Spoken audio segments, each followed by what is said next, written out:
नमस्कार. घरगुती भोजन या चॅनेलमध्ये तुम्हा सर्वांचं अगदी मनापासून स्वागत आहे. आज आपण उकळत्या पाण्यामध्ये चपाती टाकून अतिशय भन्नाट आणि पौष्टिक असा पदार्थ बनवणार आहोत, जो की लहानांपासून मोठ्यांपर्यंत सर्वांना आवडेल. चला तर मग याचं आपल्याला काय बनवायचं आहे ते पाहण्यासाठी व्हिडिओ अजिबात स्किप न करता अगदी शेवटपर्यंत नक्की पहा. रेसिपी अतिशय झटपट होणारी आहे. सर्वात अगोदर तर इथे आपल्याला गव्हाचं पीठ व्यवस्थित चाळून घ्यायचं. याच्यामध्ये चवीप्रमाणे मीठ घालायचं आणि पाणी टाकून याला छान असं मळून घ्यायचं. तर इथे आपल्याला हे जे पीठ आहे ना ते जरासं घट्टसर मळून घ्यायचं आहे. नेहमी आपण चपातीसाठी मळतो त्यापेक्षा घट्टसर पीठ आपल्याला मळून घ्यायचं आहे. पहा, या पद्धतीचं आपण गव्हाचं पीठ मळून घेतलं तर याला थोडा वेळ साईडला ठेवून देऊ आणि इथे काही भाज्या चिरून घेऊया. इथे मी घेतलेला आहे कोथिंबीर, कांदा, कोबी, शिमला मिरची, लसूण आणि अद्रक म्हणजे आलं घेतलेलं आहे. आता हे सर्व साहित्य आपल्याला चिरून घ्यायचं आहे.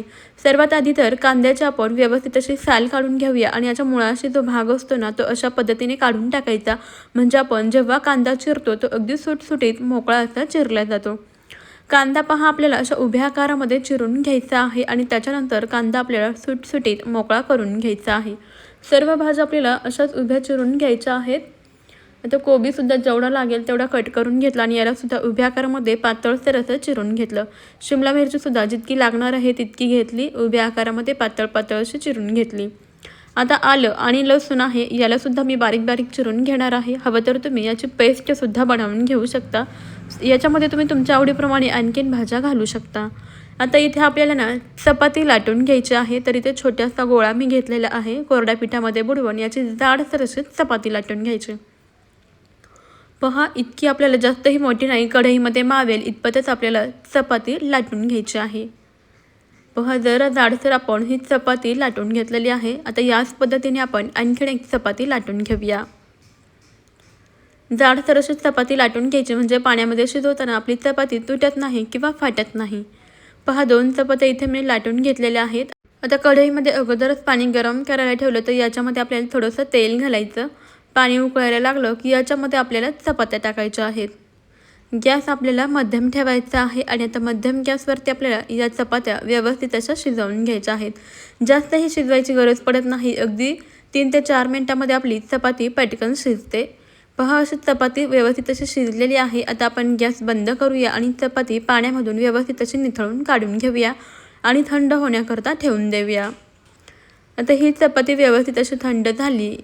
पाहू शकता, छान अशी थंड झालेली आहे. अशी जाडसर लाटल्यामुळे काय होतं की चपाती शिजवताना फाटत नाही किंवा तुटत नाही. आता आपण ही चपाती अशी एकावरती एक ठेवून देऊया आणि याला पिझ्झा कटरच्या मदतीने किंवा सुरीने अशा पद्धतीने चिरून घ्यायचं आहे. याच्या आपल्याला पहा अशा पद्धतीने नूडल्स बनवून घ्यायचे आहेत. अगदी पातळ पातळ आणि जवळजवळ असं चिरून घ्यायचं. अगदी छान आणि लांबसडक असे आपले नूडल्स तयार होतात. तर तुमच्या लक्षात आलंच असेल तर आज आपण गव्हाच्या पिठापासून हे पौष्टिक असे नूडल्स बनवत आहोत. बऱ्याच वेळा लहान मुलांना ना आपण बाहेरच्या मैद्याचे नूडल्स बनवून देतो.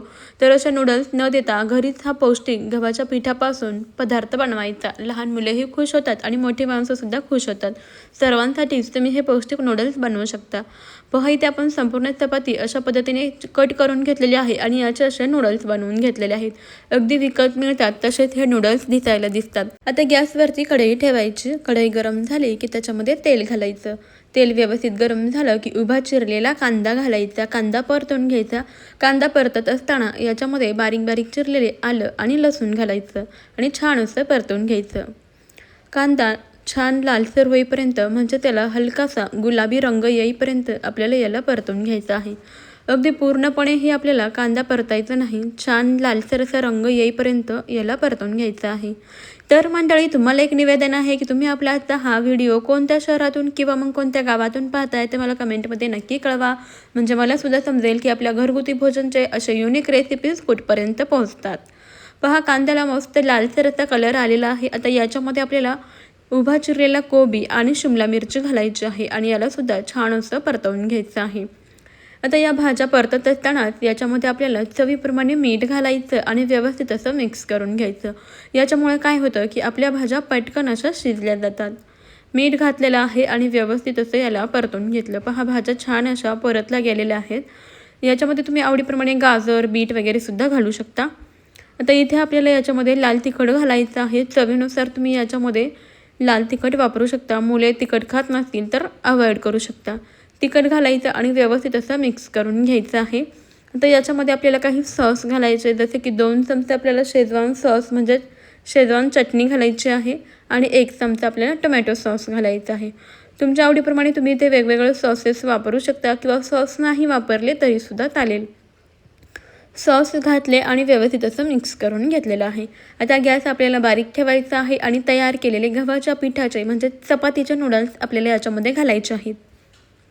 सर्व नूडल्स याच्यामध्ये घालायचे आणि व्यवस्थित असं मिक्स करून घ्यायचं, परतवून घ्यायचं. अगदी विकत मिळतात तसेच आपले हे चवीला पण पौष्टिक गव्हाच्या पिठाचे नूडल्स तयार होतात. छान असं आपण हे नूडल्स याच्यामध्ये मिक्स करून घेतलेलं आहे. 2 ते 3 मिनटं याला बारीक गॅसवरती व्यवस्थित असं परतवून घ्यायचं. पहा, घरच्या घरी आपले हे पौष्टिक असे चपातीचे नूडल्स तयार होतात. गव्हाच्या पिठापासून बनवलेले नूडल्स तयार होतात.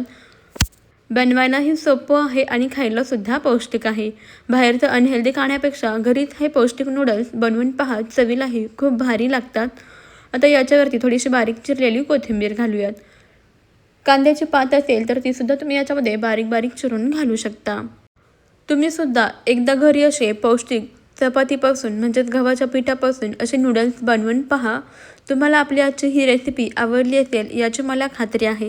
जरसुद्धा आवडली असेल तर एक लाईक नक्कीच करा आणि आपल्या घरगुती भोजन असेल मराठमोळ्या चॅनलला जरूर सबस्क्राईब करा.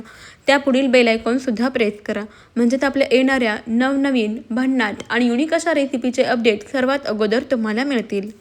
तुमच्या मित्रमैत्रिणींसोबत आणि परिवारासोबत ही रेसिपी नक्कीच शेअर करा. त्यांनासुद्धा ही रेसिपी आवडेल याची मला खात्री आहे. आपल्या घरगुती भोजन या चॅनलवरती मी खूप साऱ्या युनिक, पौष्टिक, पटकन अशा होणाऱ्या, झटपट अगदी घरामध्ये उपलब्ध असणाऱ्या साहित्यांमध्ये तयार होणाऱ्या रेसिपीज अपलोड केलेल्या आहेत. त्यासुद्धा एकदा नक्की चेक करा. मला खात्री आहे तुम्हाला आपल्या सर्वच रेसिपीज नक्कीच आवडतील. चला तर मंडळी, आपण भेटूया आपल्या पुढच्या रेसिपीमध्ये. तोपर्यंत खात रहा, मस्त रहा आणि सर्वात महत्त्वाचं म्हणजे हेल्दी रहा. व्हिडिओ तुम्ही अगदी शेवटपर्यंत पाहिलात त्याबद्दल तुमचे खूप खूप धन्यवाद. चला तर मग बाय बाय.